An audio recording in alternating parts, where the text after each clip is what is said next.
something about my life. Maybe give me insight between black and white.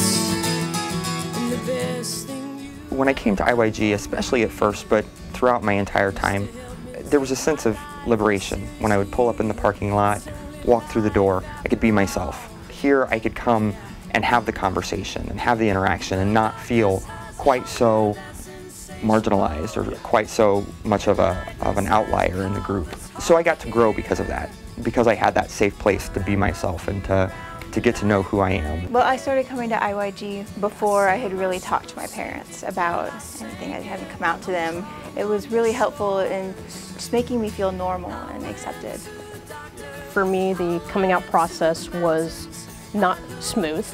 My parents received a phone call from an anonymous person who said, you just might want to know your kid's gay. They didn't take that very well. Unfortunately for me in my situation, I was asked to leave my home, so IYG became my safe place that really kind of saved me in a lot of ways, gave me a place to come, feel safe, have people to talk to, and work through the situation. They literally stored everything I owned until I could find a place to live. My father wasn't happy with my sexuality, so he threw me out of the house, and so I found a friend and let me move in with them, but thanks to IYG, I had the support to work through that. I think the IYG, it was exactly what I needed when I got it. I desperately needed to learn how to be myself, to be comfortable in my own skin. It made me confident, it made me proud. I wasn't ashamed of myself. Being gay is a big deal. A lot of people discount their sexuality, but it impacts us tremendously. And being able to say, okay, that's all handled, it helped me become a well-adjusted adult.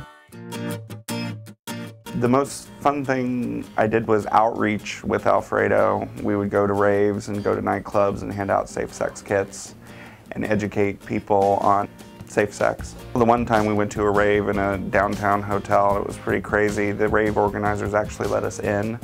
So we were like going through the crowd and handing everybody condom kits and stuff. I was also involved with the hotline and would talk to people who would call in and be upset and basically just need somebody to talk to. It taught me about being proud of who I was and not being afraid to stand up for who I was. Also taught me great lessons on protecting myself. IYG made a difference in my life in a number of ways. Once I got through the first couple of meetings and I learned about everything that was available to us at that time when I was here, I became really, really involved. I got involved with outreach. I went through trainings with Verlan, with Michelle, with Alfredo, all those people, I think Carrie Ann. And we went through all these trainings, so I got to do outreach. I mowed the grass here for money. You know, I did anything and everything I could just to be here and to be absorbed in something.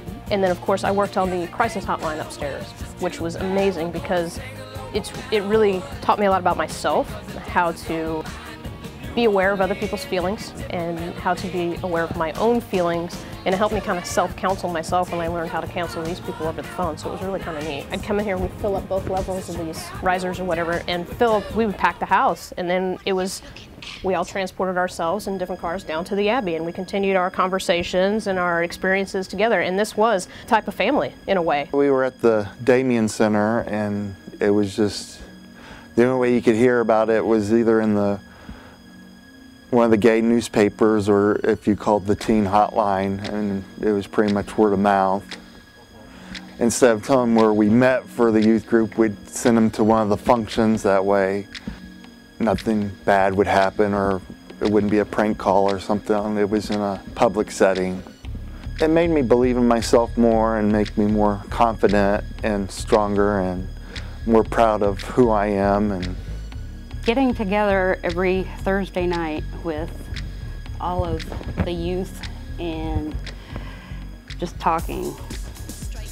It was good to know that there was a place here for people that felt like they could come and talk. We didn't want to advertise our address. It was a big secret. It was kind of word of mouth, how people found out about it. When I was here, it was the Indianapolis Youth Group. It's not that anymore, it's the Indiana Youth Group.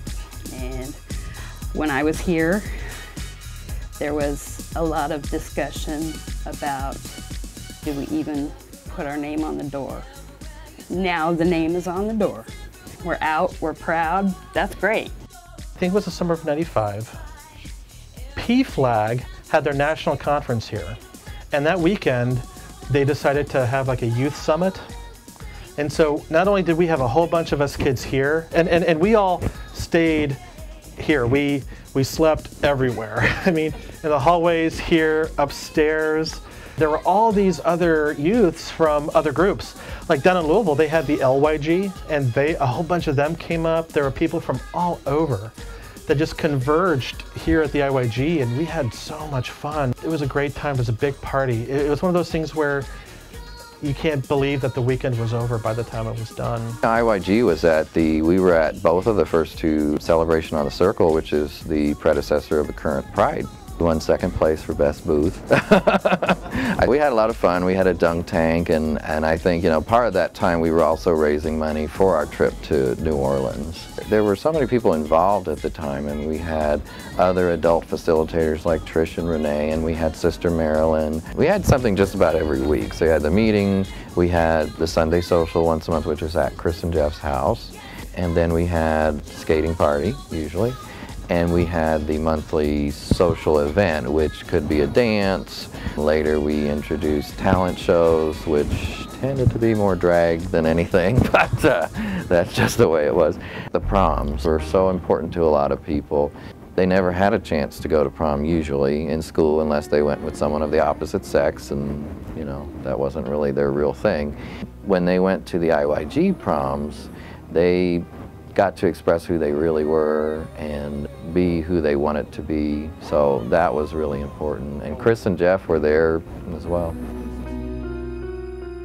I'm really glad I got to meet Chris Gonzalez and Jeff Warner. I think a lot of people missed out. He was a great guy. Chris was a very good role model. He was there for everybody. If you were depressed or something, he was somebody you would be able to go to and talk and just be there as a friend. I did go to Chris's funeral, and that really touched me, the number of people, youth and adults, that were there. He made a big impact on a lot of people. They're still thought of. I mean, they're definitely not forgotten. My advice to anyone younger who's wrestling with issues of being homosexual or bisexual is don't accept that it'll get better. Take ownership in that. I would say respect who you are and be proud of yourself and take care of yourself, and you have to protect yourself. I think every individual is different, and you have to remember that you are your own person. What worked for somebody else's situation may not work for you. Do things at your own pace. Listen to others' advice, but do what you think is the best thing for you. Just be yourself. Be yourself. Always be yourself. Don't be something else for anybody. Keep on fighting. We need to keep fighting until we have full equality. And I think that's the biggest thing, is to speak up, whether it's to speak up for yourself or whether it's to speak up as a group, our rights. And those are the things that Chris and Jeff were so passionate about.